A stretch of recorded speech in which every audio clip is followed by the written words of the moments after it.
Going on YouTube, it is Wednesday, August 17th. This is NAR episode number 13, and it comes from a Zero Hedge article by Tyler Durden. It's titled, Minneapolis Public Schools Promise to Lay Off White Teachers Before Cutting Educators of Color. So that's, interesting. We'll go on to start reading. And I also want to apologize, guys, ahead of time. We've got ferrets, and their cage is unfortunately close enough to where I'm recording that you may hear some ferret noise.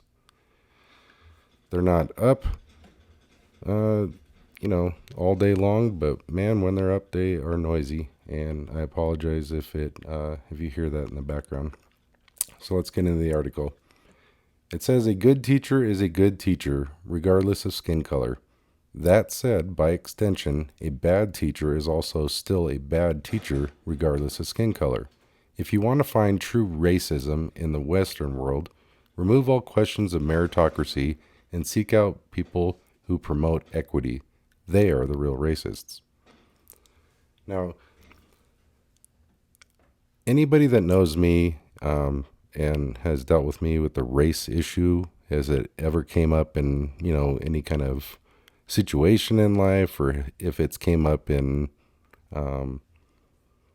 like conversation or anything like that, they pretty much know where I stand on race. And where I stand on race is I've always lived my life where I kind of go by the whole idea Martin Luther King had, where you judge a person based on the content of their character, not the color of their skin. And I truly have lived that, I think, probably since, I was never racist as a little kid before I learned that or anything, but, ever since that was taught to me in school, that's been my outlook. That's been how I've lived my life.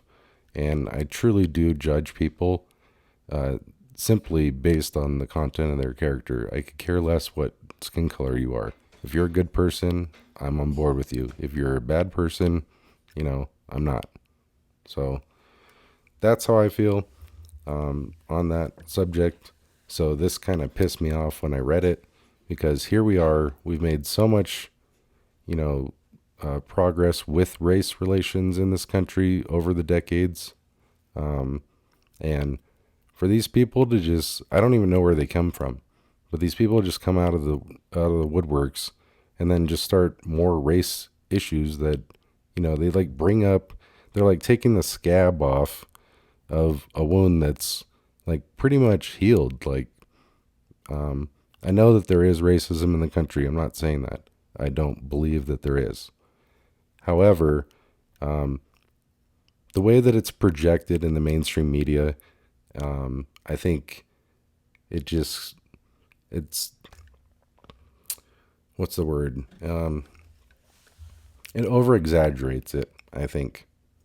And this kind of stuff coming out of the school system this is the problem. This is where the problem starts. We'll get back to the article. I'll read that, and then we'll try to end this, make it a shorter video. But it really did piss me off reading this, guys. I mean, this kind of stuff has no business being in school. Kids aren't inherently racist. They're taught to be racist by, maybe their family members or their friends or whoever it is. But it's a taught kind of thing. It's not like inherently, you're not just like born racist. I've never encountered that. So let's get back to the article. It says, according to a new report, a deal struck between MPS, which I'm assuming is Minneapolis Public Schools, and the Minneapolis Federation of Teachers, the MFT, to end a 2-week strike includes a provision that requires schools to lay off or reassign white teachers before taking the same action with educators of color. So, right there, you got, to end the strike, they went ahead and said, well, we'll require the schools to lay off white teachers before laying off educators of color. So, whatever. This is just ridiculous. The provisions were labeled Educator of Color Protections. So it's, more of that like reverse racism kind of stuff, probably. That's the way they're passing it down. The report said that if a non-white teacher is the subject of excess, a term used to describe cutting a position, then school districts must instead lay off the least senior white teacher. This is insane, guys.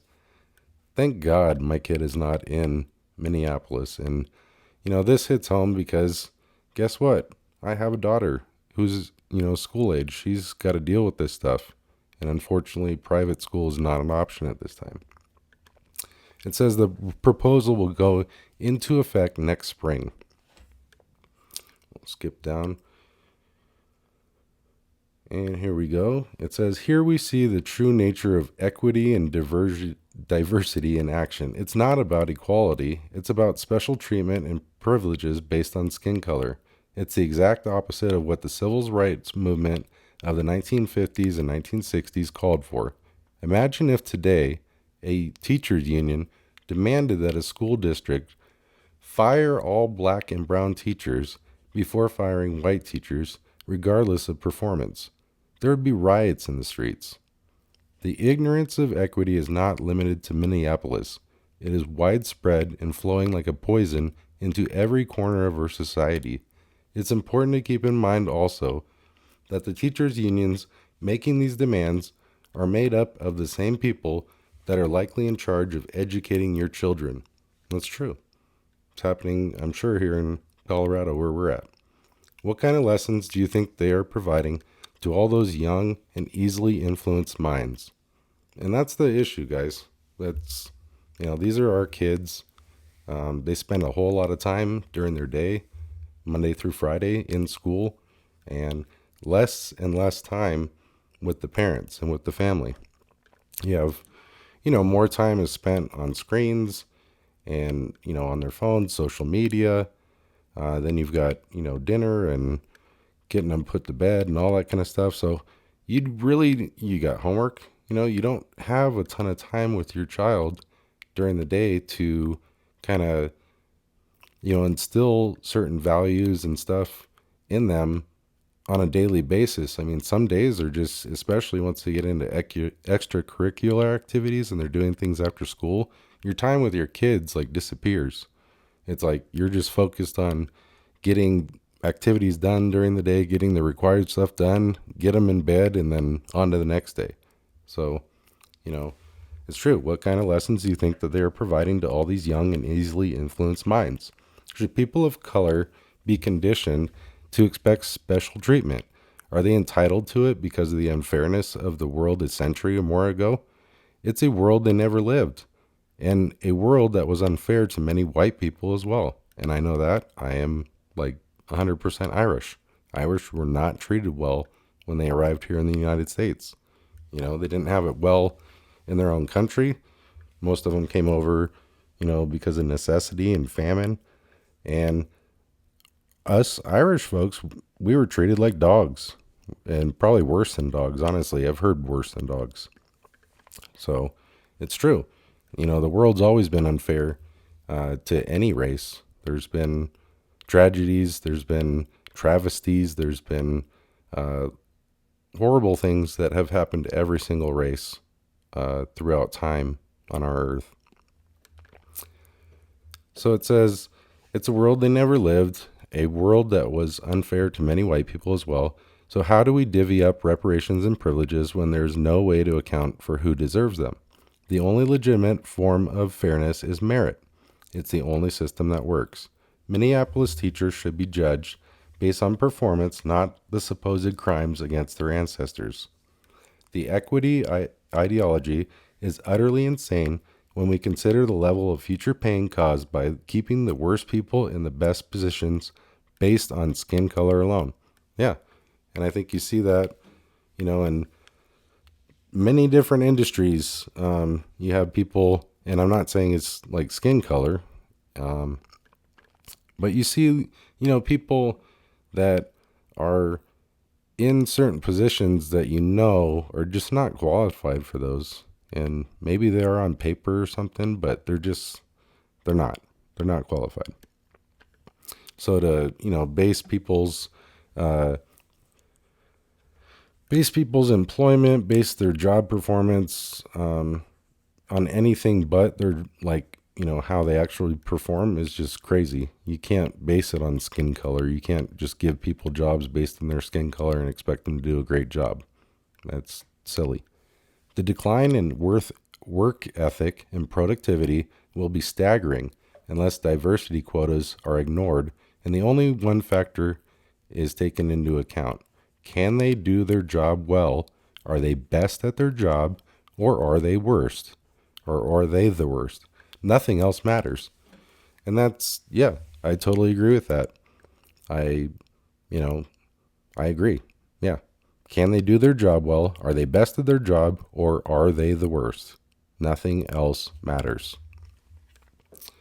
So, I totally agree with that. What do you guys think? That's pretty much the end of that article. It's just talking about Minneapolis public schools. Minneapolis and Minnesota in general seems to make the news quite often with their controversial policies and different ways that they're running their cities, and of course, the events of a few years ago. So, what do you guys think about this? Start a discussion in the comments section. Like this video, share it with other like-minded folks, and don't forget to subscribe. Thanks for watching.